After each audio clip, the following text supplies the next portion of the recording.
Hello everybody, Matt here, back with day 5 of the September experiment, or as it should actually be called, what did you read yesterday? Now, those of you who are noticing the times that these videos are getting sporadically uploaded will probably realise I didn't read anything yesterday, so that meant today that I read Like a Butterfly by suu Morishita. Now, this is a book that I hadn't heard about. I had just seen the Shojo beat on the spine. I had seen that this book was very cheap. It was like 50 krona, so I don't know, like £5 as opposed to the usual 8 on sale. And I was like, well, as manga in this shop is usually about £13-14, I'll just pick this up while I can. I've got a load of other vintage books that I'll probably cover in the next couple of days that I picked up for much cheaper, just out of sheer, well, that book's £1, I should probably buy it. But this is a book that I paid like half price for in regular retail, but you know, was a good deal here in Denmark. The story of this book is essentially of a character called suu, and she is not necessarily non-verbal because she can speak, but she's just very introverted, and as such she is a person of very few words. She's very pretty, and what has ended up happening to her as a result of her feminine charms is that, you know, every single shot of her in this manga looks like this, just to drum home the fact that every single boy that she has ever met is crazy about her. It used to drive her wild at a young age. She used to get really annoyed at it. She went to an all-girls school as a result of it, and then even the girls started to fall in love with her because, of course, this is a shoujo manga and that is possible.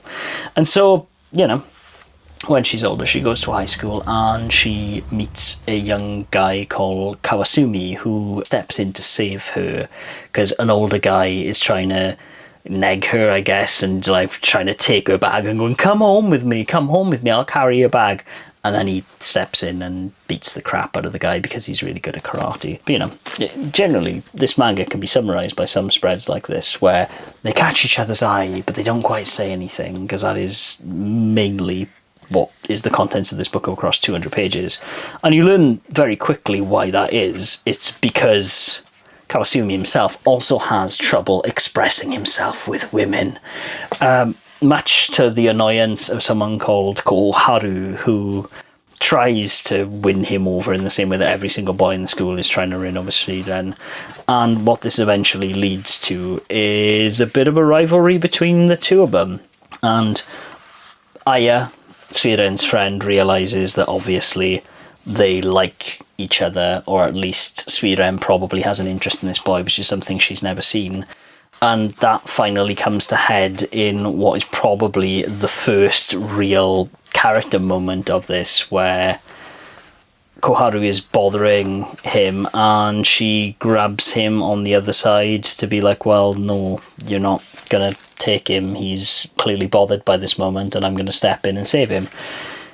And as a result of that, Koharu kind of says to her, like, well, are you my love rival? Are you this? Are you that? Because obviously she can express herself, and all the boys in the school have been calling suu flowers, in like she's some precious flower on a pedestal that none of them will ever reach because she's so pure and dainty, and, you know, everything that a shoujo MC is supposed to be in this kind of romance, I guess. And Koharu tells her, like, well, I don't want to be like you. I don't want to be a flower that everyone's afraid to touch. I want to be a butterfly. I want to be beautiful. I want to be glorious. I want to fly around and do whatever I want. And that actually leads suu to be like, well, actually, no, I want to be a butterfly as well. And so you're like, okay, maybe she's realised that this isn't necessarily the best route, and obviously as Aya and the rest of her friend group kind of realise that she fancies this guy, they all go on a big school trip, which is naturally the moment where some stuff starts to happen. And Kawasumi starts to realise that maybe he has some feelings for her, or at least starts to talk to her in a way that he can't talk to other women. And much to our surprise as readers, she starts talking back to him, and Kawasumi's even surprised when his friend says to him, like, oh, she doesn't talk to anyone. Because, you know, intermittently in the amazing sight gags like this, there's lots of side eyes going on from these two characters. And again, I think I could probably flick to most pages in this book and it would just be 1 or 2 words of text and these two looking at each other longingly. And there's very much the vibe. In fact, there you go, there's some seagull squawking, but besides that, lots of side eyes, lots of Suiren fawning over him without really knowing her own feelings until she admits them to Aya towards the end of the book. And even when Kawasumi himself kind of realises that maybe he likes her at the end of the volume, you're like, okay, they're starting to get out of their shells. Maybe this would be good for both of them. But is it compelling enough of an idea for me to want to read it? Because, you know, the main flaw, I think, with Shojo is obviously once the two people have got together, that's the end of the story in a lot of these cases. You know, you assume that they live happily ever after.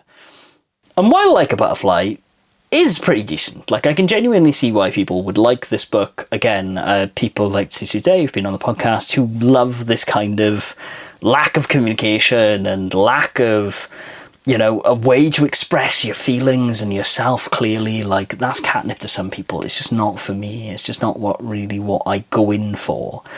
And really, I think the thing that kind of highlights potentially some of my frustrations and also just makes Like a Butterfly seem like a weaker book to me is that I read Fragrant Flowers Bloom with Dignity yesterday for the first time, and I really enjoyed it. Spoilers for an upcoming podcast.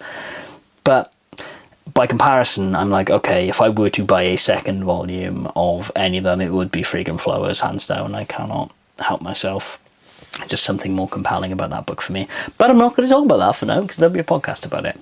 Anyways, if you have read the second volume of Like a Butterfly, let me know, because I'm kind of curious to see if it goes anywhere and if it develops, or if it is just another volume or two of, again, even her and Aya just kind of having long silent moments, because it's very pretty, it's well drawn, but there's nothing really extraordinary about it on the art side or the paneling or anything else that makes me go like, wow, I need to read this book for the art if the story isn't gripping me. It's just very good, very competent shoujo. So if that sounds like something you're interested in, maybe let me know, and maybe I will send this book someone's way, because honestly I think it's probably going to go into my swap pile, which is the first book I've read in a long while that will find itself there.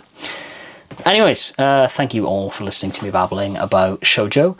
Tomorrow I will probably be back with one of the many Vinted books I've picked up recently, because I realised I can generally find good English manga used on Vinted for like £1 sometimes. And so, regardless of what it is, I generally buy it. And I'm like, well, actually, this is the perfect forum for this, because you will probably guess this, dear viewer, but I buy a lot of volume 1s. Case in point, the book I'll probably cover tomorrow, Juni Tyson's Zodiac Wars. I just buy volume 1s if I see them cheap, because I'm like, well, I run a podcast, it's all volume 1s, and so some of them make the cut, some of them I flick through and go, maybe not. So, yeah, I'll probably cover this tomorrow now that I've shown the cover of it, so look forward to my thoughts on some shonen. Anyways, if you have read it, like I said, let me know in the comments down below, and until tomorrow, everybody, be sure, as always, to read on. Take care. Bye-bye.